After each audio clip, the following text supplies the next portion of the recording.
keeps playing till Alice comes out.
In this community is beyond me. I just do not know.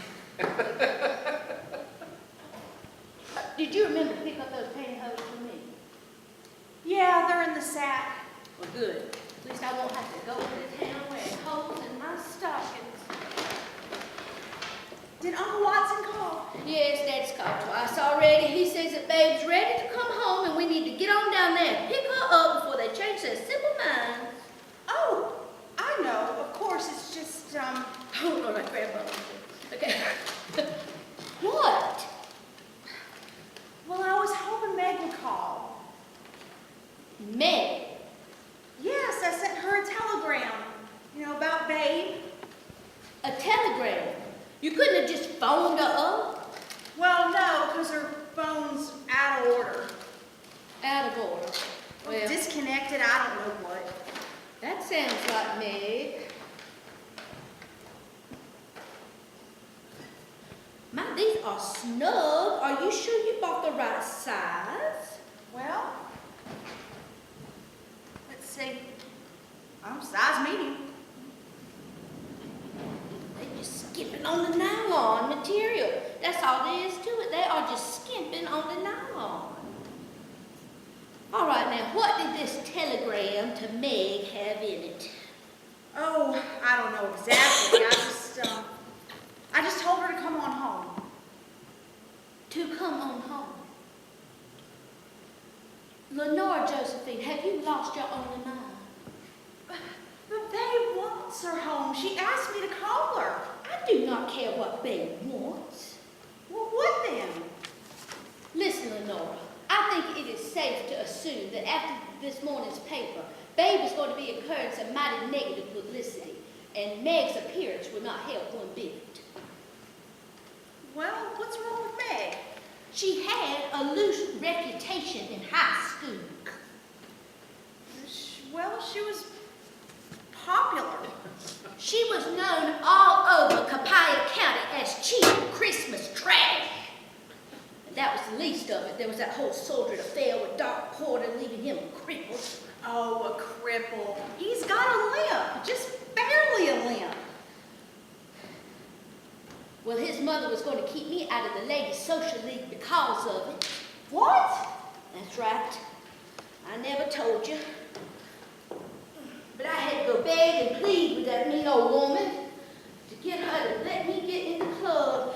And I had to convince her that I was just as appalled over what Meg had done as she was, and that I was only a first cousin, so I could hardly be held responsible for all the skeletons in the McGrath's closet.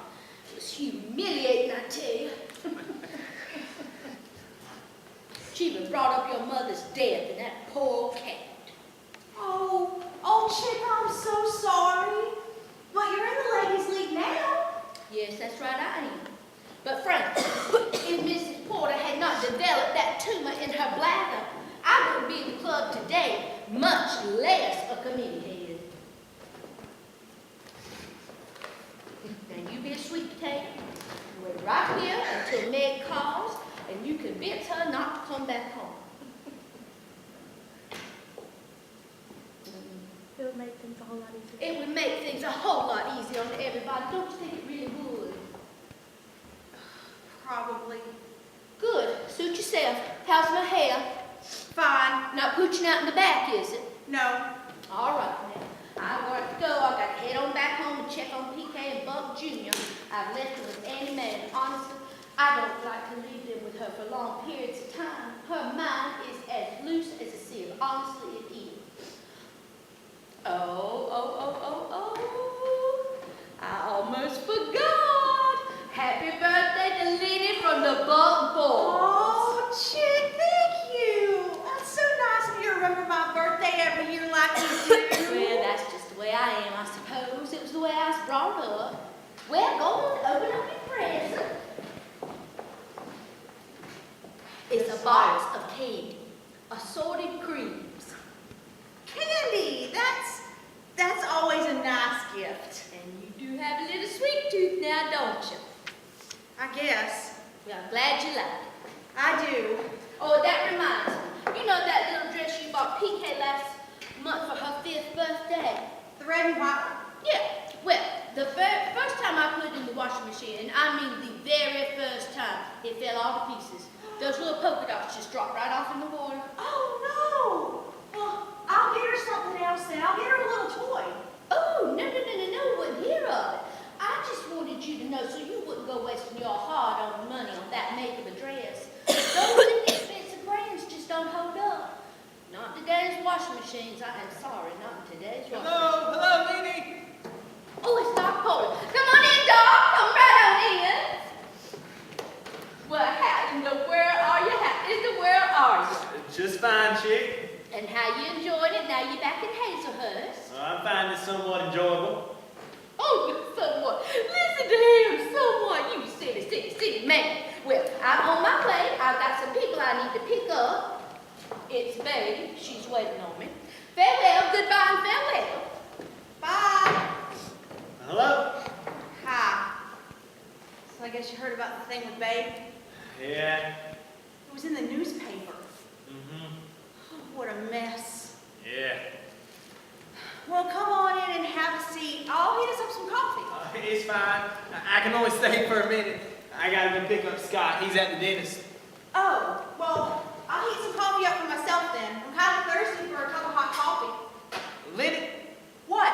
Uh, Yes? I got some pecans for you. Oh, well, thank you, Doc. I love pecans. My wife and Scott picked them up around the yard.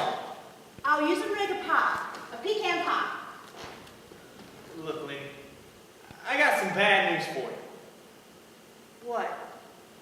Well, you know how you've been keeping Billy Boy out on our farm? And he's been grazing out there? Yes? Well, last night, Billy Boy died. He died? Yeah. I'm sorry to have to tell you this when you got all this on you, but I thought you'd want to know. Well, yeah, I do. He died? Yeah, he was struck by lightning. Struck by lightning. In that storm yesterday? That's what we think. Gosh, struck by lightning. I've had Billy Boy so long, you know. Ever since I was 10 years old. Yeah, he was a mighty old horse. Mighty old. Almost 20 years old. Oh, yeah. Almost 20 years old. Because, I'm 30 years old today. Did you know that? I didn't know that, Lenny. Well, happy birthday.